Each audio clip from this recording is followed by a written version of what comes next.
Hi everyone. This is now the second time that this has happened, and I apologize profusely for that. Right, let's see if we can get Ian to come back here. Yeah, I'm very upset with my internet supply at this moment because, yeah, oh well, here we go. Let's try take two. Let's not get too negative.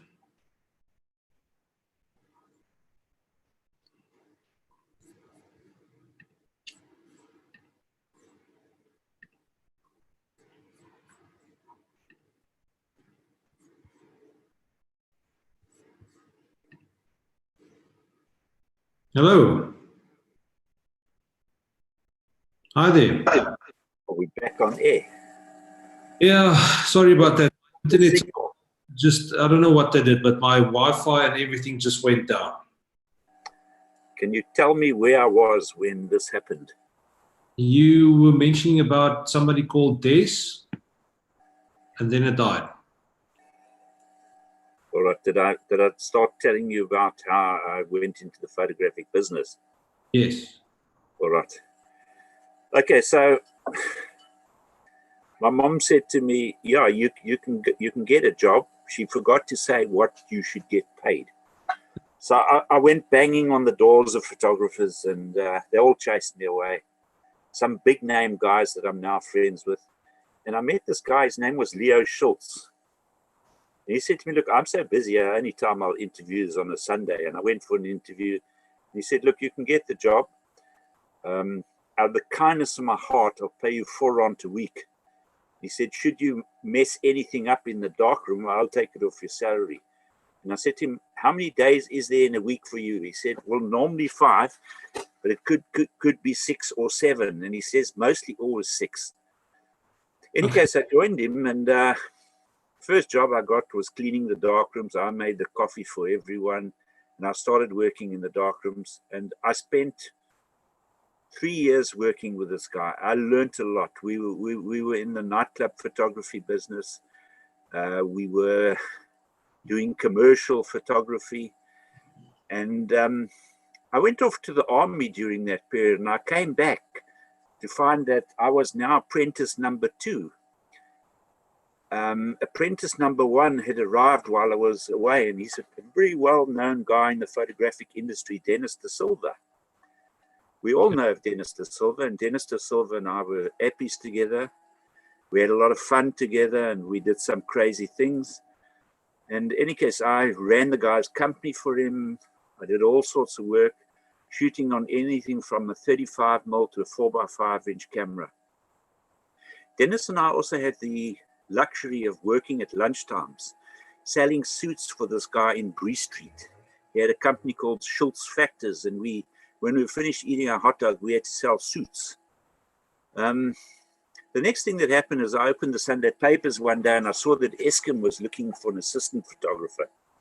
So I applied for the job, and lo and behold, I got it.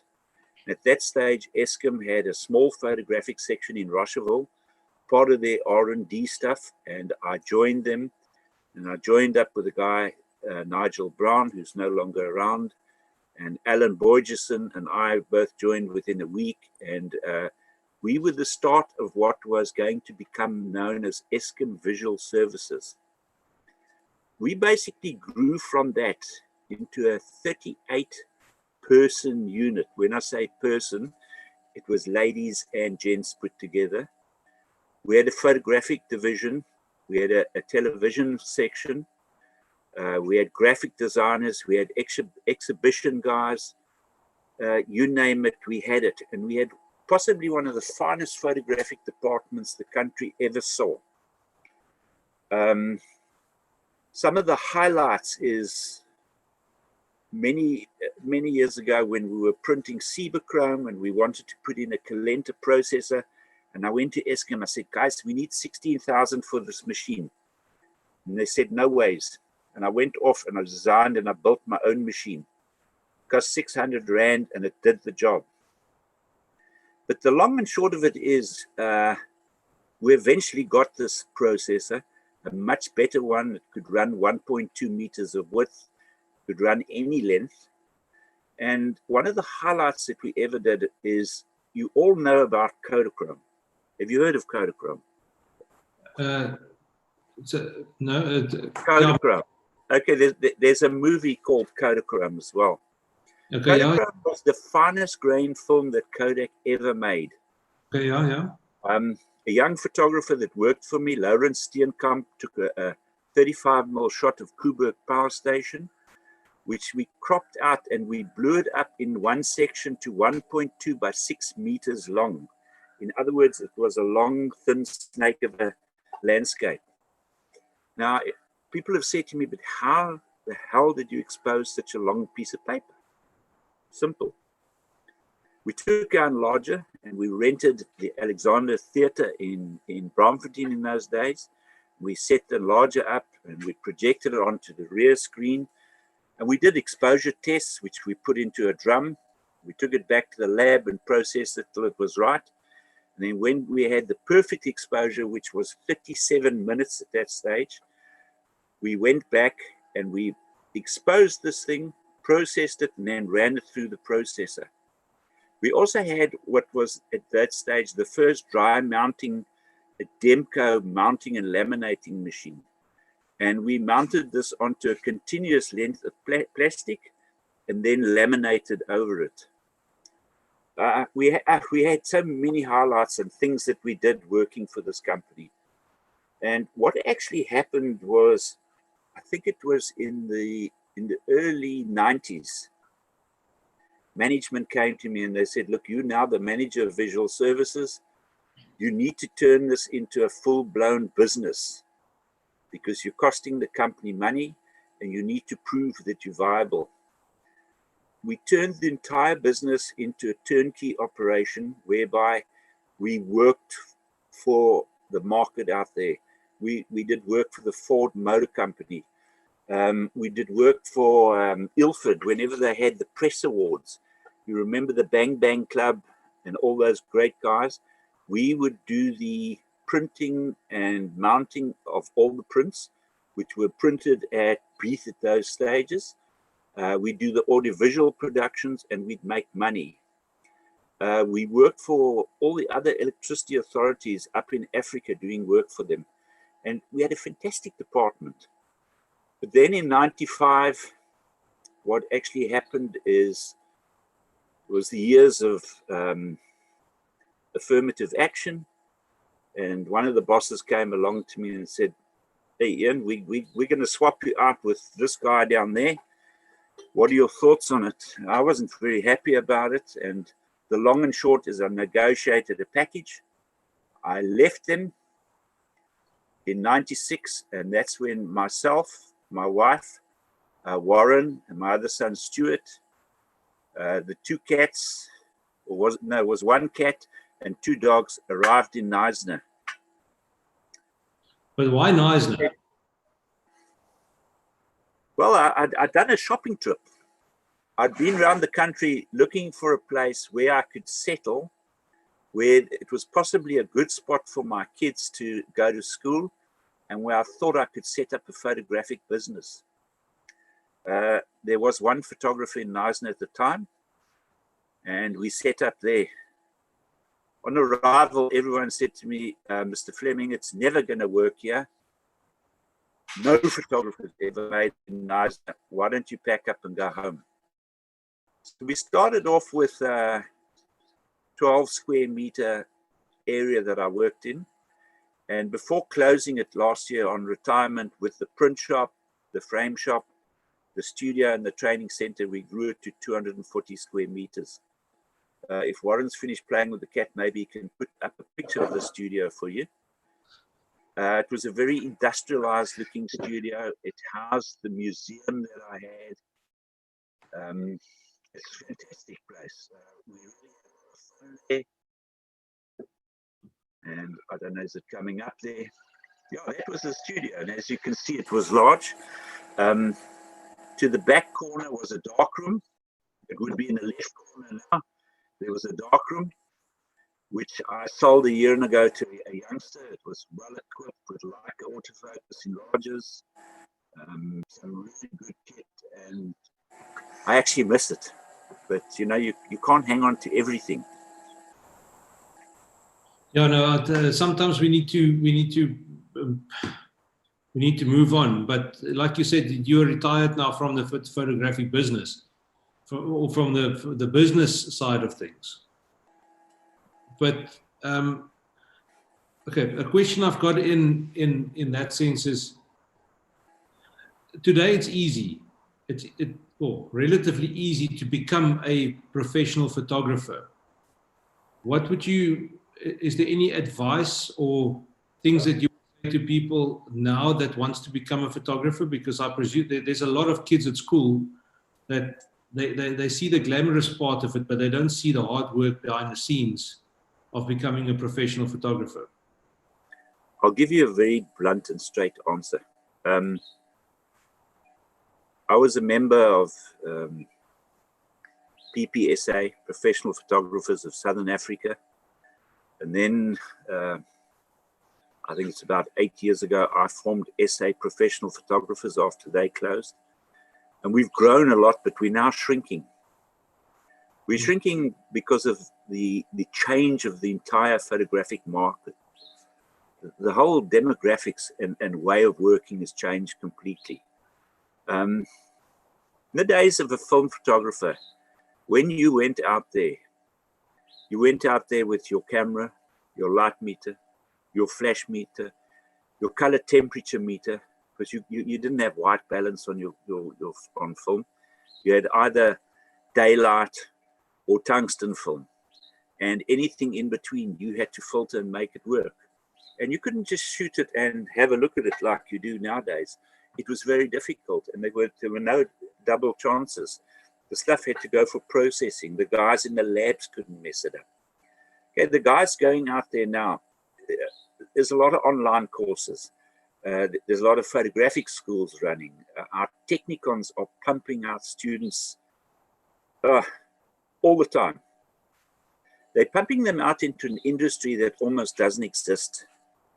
When I say it doesn't exist, I'm talking about in the older days where you'd have the ESCOMs, the SAAs, the newspapers, the magazines, the creative bureaus, the ad agencies, that all have their photographers or photographers that they'd work with. Now you've basically got this massive cake that's been cut up into multiple slices.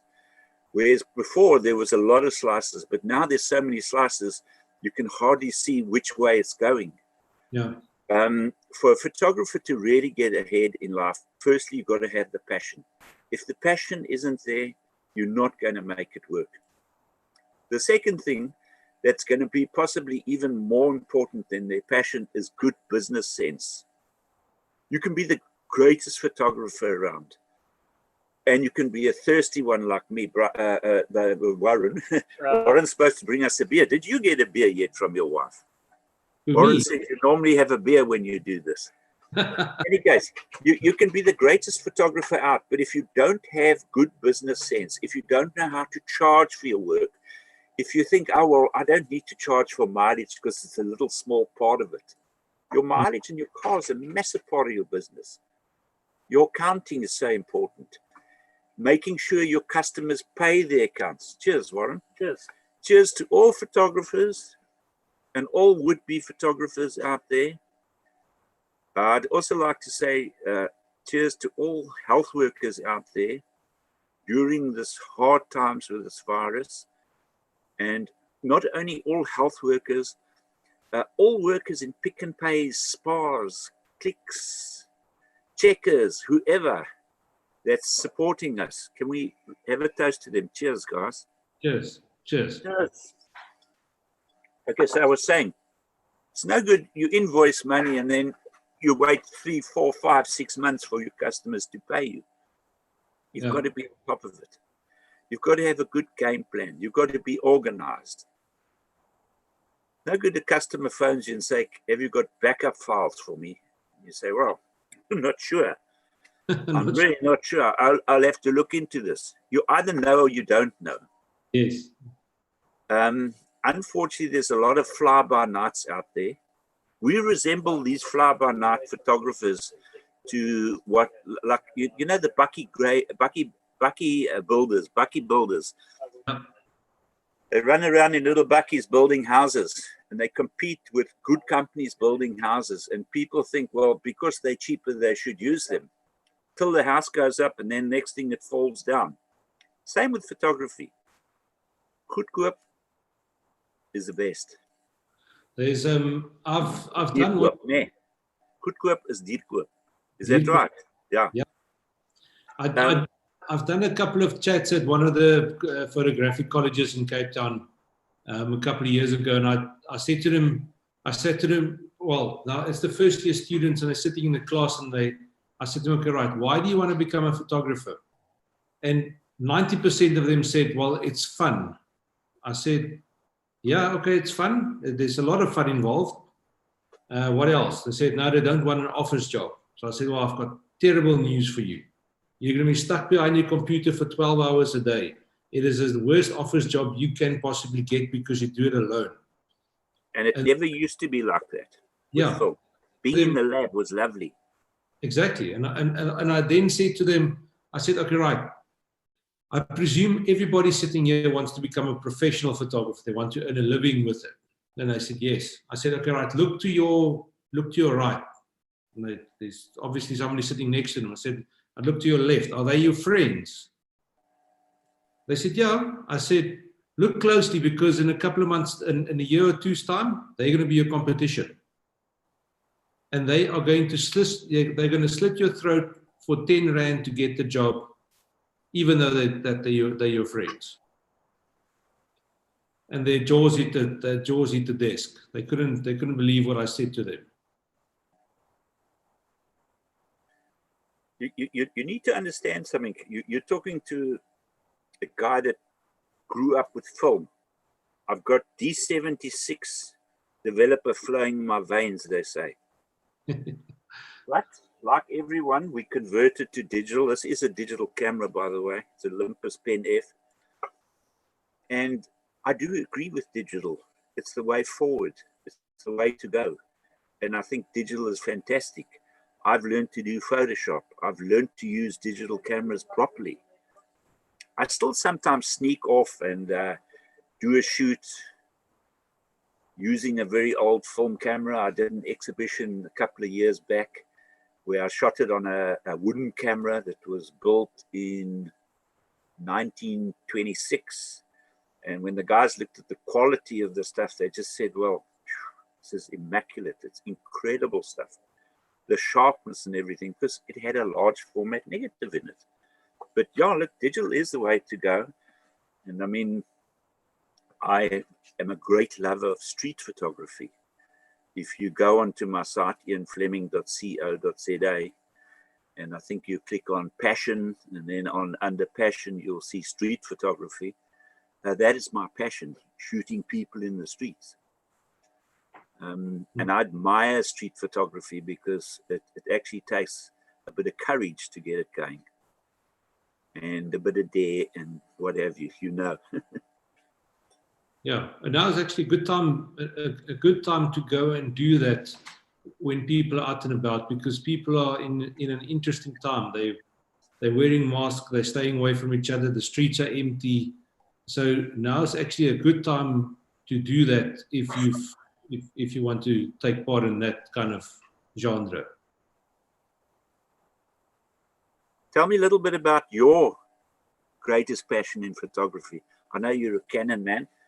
I researched you a bit on your website. Yeah, well, a camera is just a tool.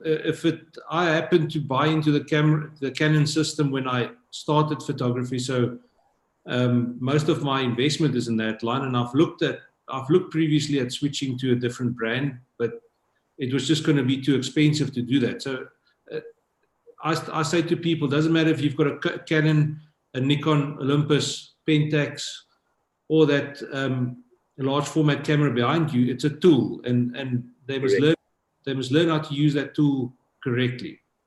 But I've got lots of different passions in photography. My biggest one is probably landscapes. But I'm not a photographer because I make money with it. I make money with it because I'm a photographer. And it doesn't matter where I go or what I do, my camera will be first to be packed in. My wife knows my camera bag, my tripod, and that is packed in the car from my side. She organizes the luggage with the kids and everything. And then doesn't matter where we go, I will look at what is there to go and photograph. I will look at what the weather does, all those kind of things, because I don't do photography just to be paid. I've got photography friends who only take photos at a wedding or a family shoot or whatever the story is. And if they've got no work, they don't even take the camera out. And that's wrong. I think it's always very important to be driven by passion. One of the things that I got involved in after moving to Knysna, and it was, well, quite long after that, is I started teaching photography, and I set up a training studio, and then I got involved in teaching photography to kids. And I ran a program for, I think it's 7 years, which I'm planning to restart, hopefully this year or next year. It would have started this year, but we've got problems. And the program was called Pen Pals. The word pen being the Olympus pen camera, and the pals being the kids. And I was very fortunate that Olympus supported me on this, and they've supplied the cameras and assisted the finances towards actually running it. We got 1 or 2 sponsors, but the rest of it came out of our own pockets. And it was such fun. You cannot believe the good work that these school kids managed to produce. And it wasn't one of these things where we went and looked at previously disadvantaged kids or anything. We took kids from townships and we put them right next to kids from private schools, very expensive private schools in Knysna, and we formed them as a team. And we took 6 on, and they came for about 7 or 8 months. They came once a week. They came for about 7 or 8 months, and they were there, I think it was every Monday afternoon. We'd take them on outings. They'd have an exhibition at the end of every year. And that was really satisfying. And I think that teaching photography is probably one of the real satisfying things. And we shouldn't forget the guys that teach photography. Yeah. Because, you know, we all look at the photographers out there, but we tend to forget about the guys in the technicons, or the private institutions that are now teaching photography, and they're all doing a good job.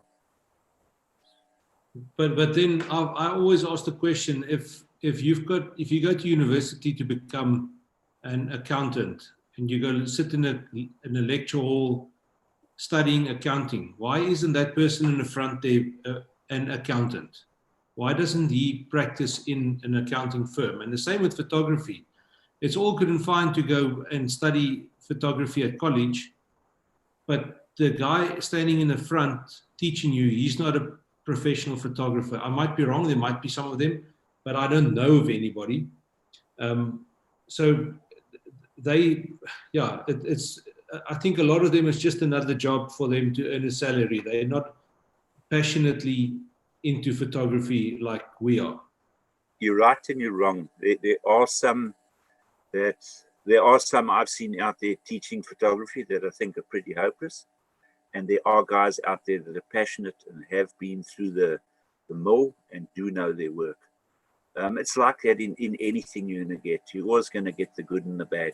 But there's some great guys out there teaching. But, you know, it's like with us doing our photographic courses, people would say, well, how much do you want for the course? And we'd tell them, and they'd say, that's a lot of money. I can just as well go onto YouTube and do it. I said, yeah, well, go and do it. I said, but I've got all these years of experience, and I'll teach you the way I can teach you the best of my ability. I actually built a camera simulator, which I've still got sitting in my storage facility in Knysna. I'll tell you basically what it is. Just to give everyone out there that's teaching an idea. A camera like this, and in the film gate here, I put in a color transparency. And the back of it, I put in a powerful light.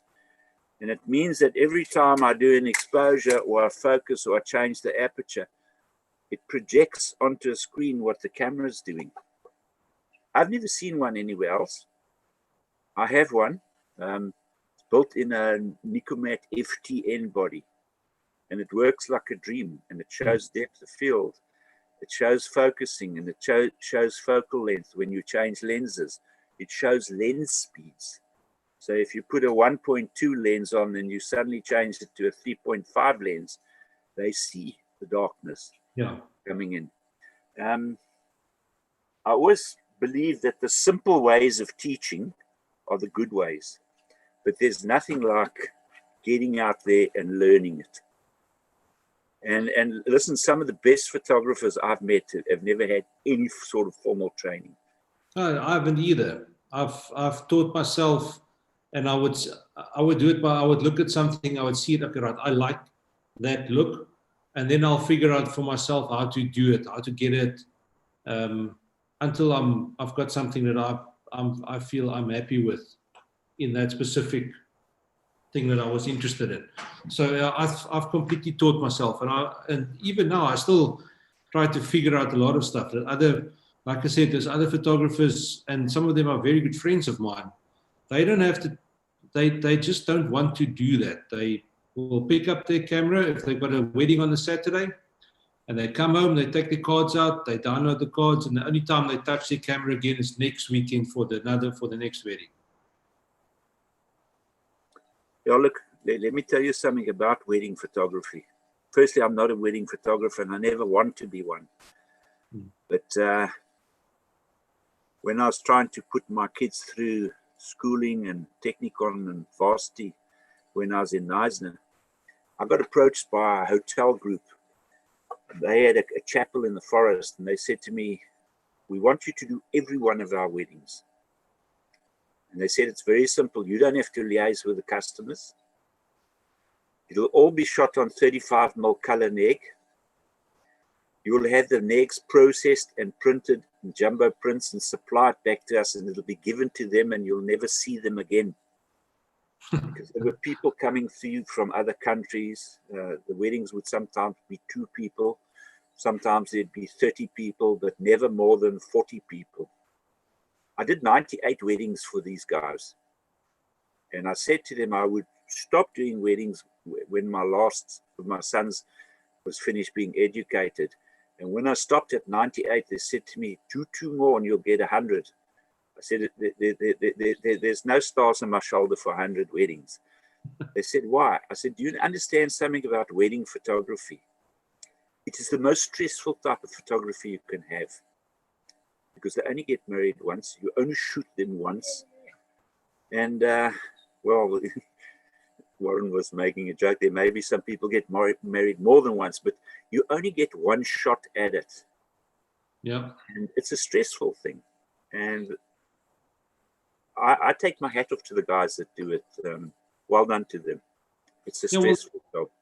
The problem with weddings now these days is that everybody see these massively creative photos on the internet and on Pinterest and on Instagram and wherever with amazing light and all these creative poses and everything. What they don't realize is that on a wedding day, there's hardly ever time to do that. The light is very few and far between that you get those perfect light moments, because everything needs to run according to a time, and if you miss it, you miss it. It's gone. You can't recreate it at all. No, I agree with you. And you know, you're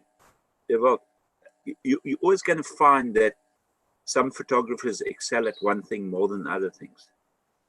The guy that tells you he's all-rounded everything, I don't believe that guy. And someone said to me one day, "Oh, you're a professional photographer. How good is your bird photography?" I said, "Well, which type?" I said, "No, the feathered ones that fly." I said, "Well, it actually sucks. It's terrible. I'm like the worst bird photographer I've ever seen. I'm really not good at it. Reason? Don't have the patience. Secondly, I don't have the interest in it. You need both of those things to make it work." I'm like that with babies. I said from the beginning, I've tried once or twice, but I said from the beginning, I do not do any baby photos.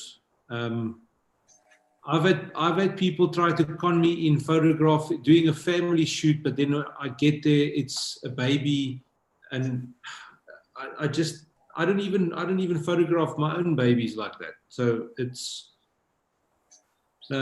one of the things I don't do. I'll tell you a little bit thing about where you only get one shot at it.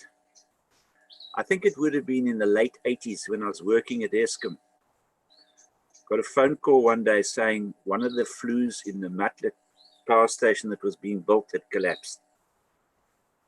And I even said, phew, that's terrible, because one of my guys was out there doing progress photography.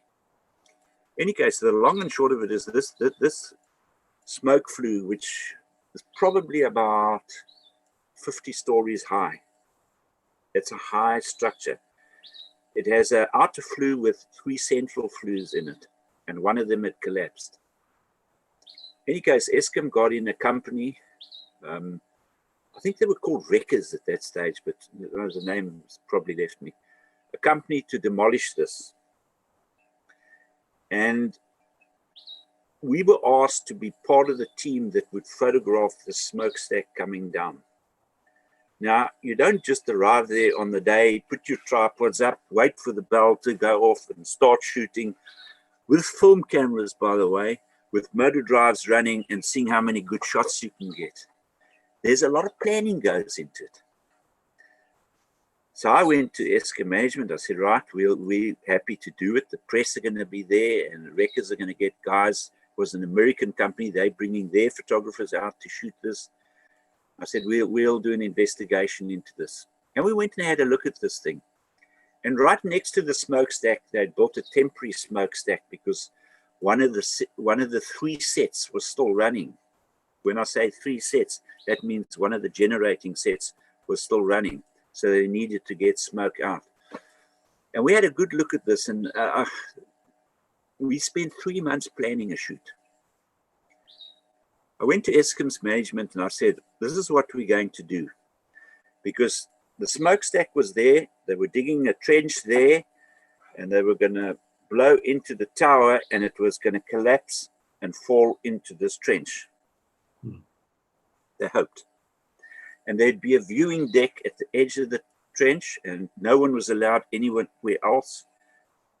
All press, all guys controlling it were at that point. So I went to them, I said, well, I got a different idea. I said, I want to put 2 Nikon F2s with bulk backs. A bulk back means there's 250 exposures of film in it. And I said, I want to mount them right next to the smokestack. The guy said, you're crazy. What happens when the stones and everything hits them? They get blown to bits. I said, well, take a look at the expenditure of what you're doing versus the cameras. You can insure them if you like. But so they said, oh, okay, you can do it. The next step is we had to find some way of processing this long roll of film. And I'm not going to go into a question. How did you trigger those cameras to start? I'm going to get to that. Okay. So we had to find out a way of processing this long roll of film, because people were shooting bits of film, cutting it off, and but not a full length. In any case, we managed to solve the problem. It's a long story. And then the other problem was, how do we trigger these 2 cameras off? We weren't allowed to use any radios because of the radio frequencies and everything being used for the demolition. We're told no radios. We laid 600 meters of twin core flex, this thin flex you'd use for lighting, along the ground, and we built a switching panel for it. Day of the explosion, we're sitting there, the press is there, we've got our cameras with our telephoto lenses looking at it, and we've got our switch box. 5, 4, 3, 2, we hit the switches. Explosion goes, doesn't fall that way. What happens is it falls into itself, and it sends a puff of smoke out like that. Not one of the cameras from the viewing point could see why it broke wrong and what happened. They were all dusted out. We went and we retrieved our cameras. Not one of them got even the slightest injury. They were covered in dust. We took the film back to our labs. We processed it, and we got international recognition for the quality and the photographs. And as the smokestack was going down like this and breaking, and there were big steel doors in it that were being blown out, we caught the entire sequence of this on color transparency and black and white. I've still got it on the internet somewhere. I've got a posting showing how it looked. We used these Nikon F2 ASs with bulk backs, and we used 20mm wide angle lenses because we were right next to it. And we managed from that distance to be next to the explosion and look to the top of the smokestack. And it's projects like that were great to do, where it took a lot of planning, where you didn't just go out and take a shot and say, hey, I got a good shot today. It's really great to do work like that. And but then again, I was lucky to do that. I totally agree with you. But then no college and nobody is going to be teaching you how to figure shit out like that while in the field. It's common sense. Yeah, and it's trial and error. You probably did a multiple tests with that switching mechanism of yours to see that it's going to work, because it's not like you just plug it in and then you hope that the signal comes through. You must have made sure that that thing will work, because you won't get to make sure that it would work, and we had to know what exposure to set our cameras to, because they were not full auto cameras. So we actually went there on a day at the same time of the day, and we took shots to get the exposure right. Then what happened with those actual 2 long rolls of films, before we processed them, we took the very first 2 or 3 frames, which would have been before the explosion. We cut them off and we did clip tests to process them, to check and evaluate any modifications we'd need to make to get the exposure correct. Sure, but what do you say about, okay, part of that whole thing is, what do you say about people nowadays saying that there was no processing involved with shooting film? It was, of course there were. As you shot it, that's how you got it. There was no editing, if you can call it, involved, but yet there was actually quite a bit of processing involved to get it to where you want it to be. We would either push film, in other words, push it ASA forward, or pull it back in processing. We would also, via temperature changes in our processing chemicals, we would change the gradation and grade of the film. When printing, we would dodge, we would burn, just like you do in Photoshop. We would even do multiple printing at times to get certain images all onto one piece of paper. It wasn't as easy as Photoshop, but we did do it. Yeah, and also to take out like if there was a big dust spot, and if the other frame didn't have, you could do something like that in film as well. Yeah, we used to do a lot of that sort of stuff. I used to have a young Portuguese lady that worked for me. Her name is Tina Stevens. She was one of the finest color printers I'd ever worked with, and whenever we did the printing, you'd always have dust spots in it, and she used to sit with her little brush and sit and touch it up like this, and she was brilliant. And you know, what people don't understand is that when digital came, all these fine people that worked in the laboratories, these specialists, these guys that did color separations, guys that scanned, that did all the printing, the E6 processing, they've lost their jobs. Yeah, they had to become Photoshop workers or go and sell plumbing. Yeah, I sold plumbing for a long time. That's good. I'm selling knee and hip therapy machines now. Okay. I don't know if Warren told you that I went for a knee replacement. Yeah. And the physio said, when you go home, you've got to do this, this, and this. And I thought, no, that's a sad idea. And I developed a machine. I'll actually show you one. It's not. This is not a finished model. It's called an Easy Glider. And I'm now actually selling them in the open market. And I have a national distributor that's going to come on board, but it's a very cunning machine just to exercise arms, shoulders, all sorts of things. So in between restoring cameras, doing street photography, drawing, which I love, having a sundowner in the afternoon. By the way, I've been posting on my Facebook page a view of a sundowner every day. And some people say, oh, no, you just keep the same glass of beer in the fridge, and it doesn't work. Beer is beer. But it's really been great talking to you about this too. Tell me quickly, and I think what a lot of people don't know is that with the 2017 Knysna fires, your whole everything burned down. Well, not my everything, but I'll tell you what actually happened. The morning of the fires, we were getting really bad smoke at our studio. And I think it must have been about 2 o'clock. Glenda said to me, that's my good wife. That's always supported me through my career and kept me panel beated and in shape. She said, I think we'd better go home and have a look at what's happening there. And we went up to a house in Knysna Heights, which our house bordered on a nature valley, and there was smoke everywhere. And I had a Malawian guy and his wife staying with me that worked for us for many years. And I said to them, hey guys, pack some stuff. We might have to leave soon. In any case, Glenda packed a bit of stuff in. I think mostly she packed absolutely things that we really didn't need. And she phoned a friend down the road, and her friend said, get out of there. It's going to hit you. Well, in any case, we grabbed the 2 vehicles, the trailer, and we left our home. We went to the office, and immediately Warren and I decided to try and go back because we'd taken our 2 dogs with us, but we were missing our cat, Mia, our cat, and we decided to drive back.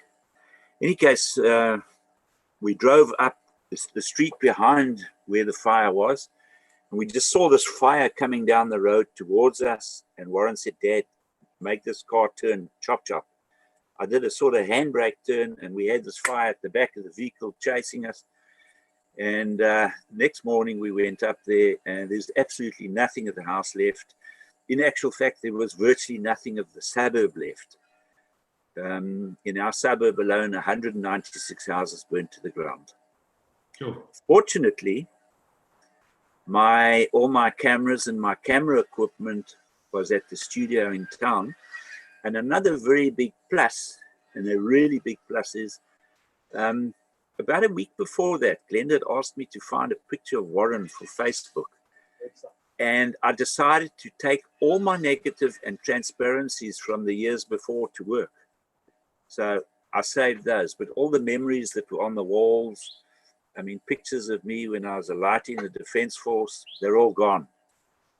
But we're lucky that we made it, and we decided to take a move and move to the little village of Sedgefield, which is outside of Knysna. It's registered as a slow town. There's only 2 slow towns in the world. The other one is in Italy. I don't know its name off heart. But it's a wonderful little village. It's got 1 robot. It's got about 14 restaurants, about 5 pubs, a couple of good food shops, good restaurants. I've said that, and good butcheries, and it's a wonderful place, and it's absolutely beautiful. And it's got good fishing as well. It's got good fishing, and as I said, I'm also still presently involved. I'm the founder and the national operations manager of SA Professional Photographers. We're an organization that's battling because photographers no longer feel they need to belong to organizations like that. We charge 400 Rand a year, and for that you get a listing. You're recognized as a professional photographer, either on a level of licentiate when you join. You can move up to become an associate, which is a really good level. And if you're really good, you can get to a fellowship level. But the modern day photographer doesn't seem to think that they need to have anything behind their names. Their name, whatever it is good enough. there are a lot of members out there that are good guys, but it's a very difficult thing to attract photographers to join. There's not a lot you can offer someone for 400 Rand a year, and no one wants to pay a lot more than that. Yeah. And just on another topic, what do you say about the cameras in today's cell phones? They're brilliant. I shouldn't say that, but I got a Huawei phone, and every picture I post when I'm having a sundowner every afternoon is taken with a cell phone. It wouldn't work for me as a street photographer, purely because they got too much depth of field. Yeah. I like my Olympus Pen F, and I shoot all of my stuff in black and white form in camera. I don't do Photoshop editing on it. It's shot as it is in camera. The Pen F's got a wonderful JPEG converter for black and white. But cell phones are getting better and better. And I'll tell you a little story. A guy's got a little bush lodge. He's quite happy to run around shooting it all with his cell phone. Mm. Then the next thing, he goes on to Wix and he makes his own website. Then he posts his pictures on it. And then he really feels proud when he tells all his friends, he says, look at that website. I made the website. I took the photographs. I was the art director. I didn't have to use anyone. And that is where we all threatened. We are all threatened because of that. But the big companies and the good companies out there that are willing to pay for you will always do that. I had a company in Knysna that paid for me to fly 50 times in the helicopter doing aerial work. Now 50 times, and every time it was an hour. A very large corporation. Lovely job that. Incidentally, I love flying in choppers. It's one of my other big loves in life. I have many flying hours under my belt. I even have had a scary situation being in a helicopter that I believe the pilot overloaded and started falling out the sky. And there's a friend of mine, Dominic Morel, an art director for an ad agency, was with me. And he will probably watch this. And we had to panel beat his legs into place with long glasses of strong beer to get him walking. But yeah, photography, there's lots of ups and downs in it, but it can be really hard work to do it properly.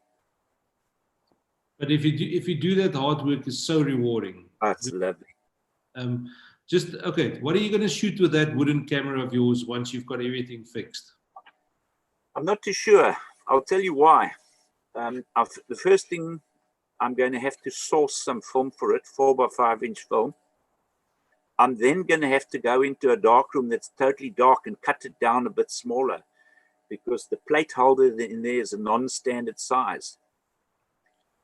The other thing I've got to then decide on is I'm going to change the lens on it or not, because it hasn't got a shutter in it. You've got to remember that this camera was made in a period where ISOs were so low, you could take the lens cap off 1, 2, 3 and put it back on for a shutter. There's no shutter in that camera. So do you want to put a lens in that's got a shutter, or do you want to go and shoot it like as is? I'm not sure, but I do have lenses with shutters in. The shutter in a lens like that is known as a compure shutter. They're very good, and what made them really great is they could sync with flash at very high speeds, whereas the actual blind shutter in our cameras still today doesn't sync with high speeds. You could shoot, when I was a youngster, at a 500th of a second on our cameras, and it would sync. Yeah, but I think it's the flashes that can't keep up with the how quickly the shutter opens and closes. No, it wasn't that. It was the lag between the flash and the curtain, whereas on a compure shutter there's no lag because it's a circular one versus a sideways movement. Okay. But one day if you come and visit me and I manage to get all my old cameras out of storage, and hopefully we'll have a museum one day in Sedgefield. One of the thoughts is to find about 6 different venues and put the cameras in venues by country of origin of manufacture. So you'd have Germany, you'd have Japan, you'd have America, You'd have the Britain, and so on. There are not a lot of manufacturers out there. Okay. Yeah, that was that. And we would then have a trail where guys would go from one venue to the next. It would be pubs or restaurants or that type of place. But again, it needs a bit of finances, and I need to find a sponsor. But like everything in life.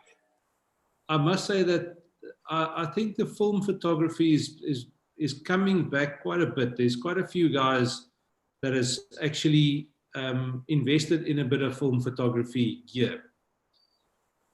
Some of them, I don't think they even know how to use it. I see there's people that take pictures on film and then they process it in Photoshop. So there's absolutely no point in it. It might as well have been a digital photo that they shot. Yeah, because there's not many people that can process film. So I think there's a gap in the market for a service like that, for somebody that can actually process film very well for someone. Look, there's definitely a swing back to people wanting film. It's the same as the digital going back to records, gramophones. I see it a lot because I get a lot of youngsters phoning me and saying, look, we're looking for a second-hand Pentax or a Nikon or a Canon. Do you have something? And I occasionally have stuff that I sell to these guys. And then what a lot of them have done is they've started investing in processing tanks and change bags. So you don't need a darkroom. You basically put everything in the bag. You put your arms in 2 holes and you load it all in. And once it's in the light, tight container, you take it out. You do all your processing. Once the negative is processed, you can then scan it, or you can actually rephotograph it with a digital camera. Yeah. But the final process would be to actually put it in enlarger and go and print it. There are companies that are starting to start up.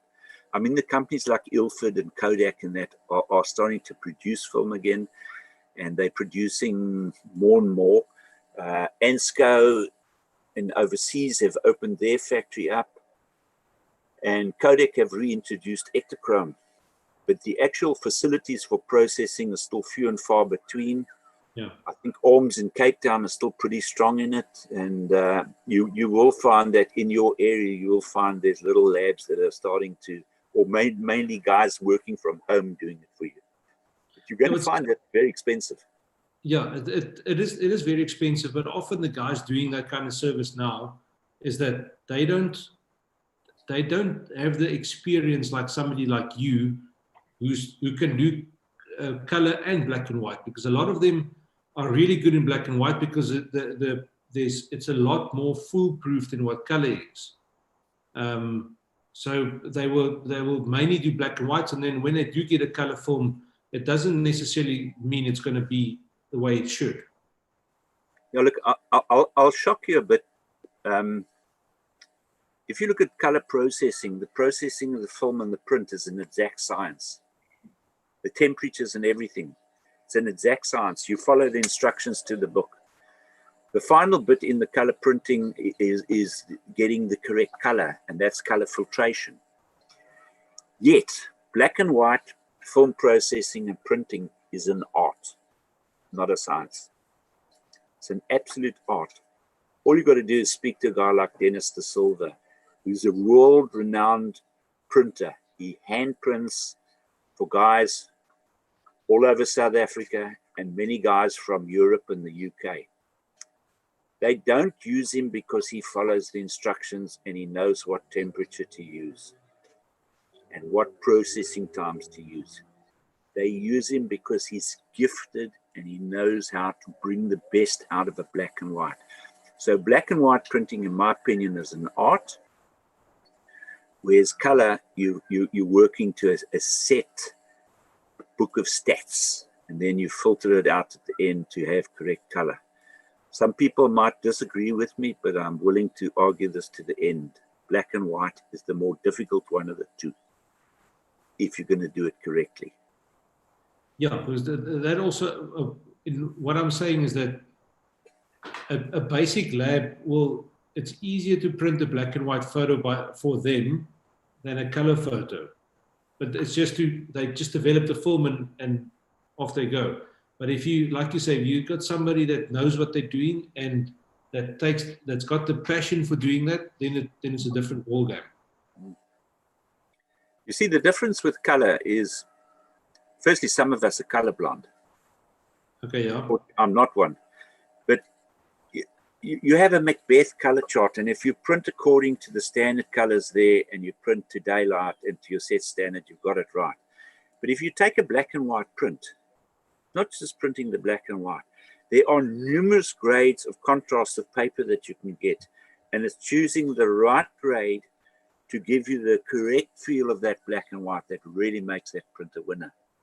And that's why I say, I know from my years in working with our labs and that, it's far easier to find a good color printer than a good black and white printer. Because black and white is, you actually have to get into the head of the photographer to know what he was looking at. Whereas color, you're printing to a standard in the industry. Whereas black and white, as I said, you're printing to what Michael Myersfeld, a great photographer, everyone knows of Michael. He knows in his head what gradation he needs in his print. And that black and white print is the guy that's going to get it right. Sure. Okay. But it's interesting, isn't it? Very interesting. There's the photography. The photography has got so many interesting things, even from old age to what it is today. So I think one of the last questions I've got is, how did it feel for you coming from this long line of film experience and then being able to almost get an instantaneous result on the back of a digital camera? Well, at first I didn't want to do it because I didn't believe the resolution was good enough. And also because I didn't want to say goodbye to film. So it took a lot of arm twisting to get me right. But I got there. You must remember that we did have a little thing called Polaroid in the days of film. So if we were shooting with a 4x5-inch plate camera, when I say we, you might have one guy carrying the camera and another guy carrying all the lighting equipment, and then there's step ladders and what have you around the power station. And you set this thing up, and you're going to shoot on color transparency. You've got to check the light, you've got to check the color temperature, and once you think you've got it right, you would put a Polaroid back in and shoot a Polaroid of it, and then it would give you a bit of a guide. It was a very expensive guide too, yes. Unlike digital, and it's there. But now, I think I'm not unhappy with digital at all. I mean, it's here to stay. I have quite a few digital cameras and lenses, and I love them all. Do you still get a Polaroid back for those big 4x5 cameras that you can still get today with film? I think there's a possibility that you can still find a bit of it floating around. But what guys would do now if you're going out with your camera, and I shouldn't let secrets like this out, you've got a big camera set up here and you want to know what the color temperature and everything is and the exposure, you can put your digital camera up here and shoot it, and then take all that information and transfer it over basically. And you get apps on your phone that you can also do that with as well. That's pretty accurate. But look, digital's here to stay, I've gone through this lifetime of going from film to a fax machine. And in our company, if you had a fax machine, you had to be a manager to get one. To now having these cell phones with apps, and you can talk to anyone all over the world, and you can send photographs around them. Yeah. And it's progress, and that's where we're going. And I can tell you something, if it wasn't for cell phones and apps like Facebook and WhatsApp, we would have lost quite a lot of people in our Knysna fire. We were informed via those apps. And thumbs up again to all of those guys. Yeah, they're a wonderful bunch. I think one of my things that I miss most about leaving the job up at Eskom is the team I had there, people. We had a fantastic team of guys. I had a guy by the name of Brian Dalton that was my right-hand man, and we got up to a lot of things and traveled all over Africa doing work and exhibitions, and we had a fantastic team. It's those things that you miss. But life doesn't stand still, and we all move forward. Yeah, photography. We're now in this digital age. Yeah, and now in this digital age, photography is more of a lonely work than what it is of a teamwork kind of thing. I agree with you wholeheartedly there, because it wasn't just our guys shooting that was part of the team. The guys who were doing the processing and printing, and the guys who did the final mounting, there was a whole process, and we all worked together. But listen, we're in 2020 now, and we need to adapt to the times and get on with it. And especially now, there's a lot of adapting to be done by most people. So I think the photography industry in the whole world is going to be flattened out completely by what's going on at the moment. I think in 3-4 months' time, when most of this stuff is over, you're going to pick up a lot of cameras on second-hand sales that people won't be able to afford to be professional photographers anymore. Look, my heart goes out to all the professionals out there, all the guys trying to earn a living out there. The camera manufacturers. Everyone says, oh, well, Nikon, Olympus, Canon, they're big guys, they can withstand it. It's not true. They're all going to suffer. And we all got to work our way through this thing. It's not easy, but I think we've got a great country. We've got great people in this country. And we're going to take this forward, and we'll work together as we always have. Yeah, I said to somebody yesterday, there's going to be more positivity coming from this than what there's going to be negativity. Or that's my point of view. So I really do hope that people get together with this whole thing. Well, I certainly hope so, and I thank guys like you that have put the effort in and the technology to go ahead and do talks like this. And I've signed up to follow you on this, and I will follow you on all of your talks. And I hope you keep this up and don't just keep it up for the lockdown period. I think you should take it forward and bring in the ladies in photography. When I was a youngster, everyone thought it was a job for men only, but it wasn't. And then we started getting ladies coming into it, and they were great and they were good at it. And there are many good ladies in photography out there now, brilliant photographers. I'll see if I can find some. It's difficult to find people to come and chat to you, especially if you want to do it every day. But like I said, if lockdown is over, I'm going to try and keep it up once a week at least. But yeah, it's difficult to find people, not just ladies, and it's to find people from all nominations of life, black people, colored people, Indian people, that's got something interesting to say. It's difficult to find them, and I've posted on all my platforms, and I'm looking for interesting people that would like to come and chat. And I've had the girl I spoke to yesterday. She's the only one that replied to that, saying that she would like to come and chat to me about this. So yeah, I'll get my spies at work and see if we can find some people for you. Yeah, I've got some interesting people coming up this week still. It's also throw a lot of lines in the water and hope that somebody bites to come and chat to you. So yeah, I'm sure you will get it right. Yeah. Well, Ian, thank you so much for coming to chat to me. It's been really cool, and I do hope that I'm down in Eisner sometime. I owe Andrew and Warren a couple of beers already, so I think we must definitely make a plan. You make a plan and come and visit us in Sedgefield. I'll show you around my garden that I'm working feverishly on, building fish ponds, briars, and all these things that keep retired photographers busy.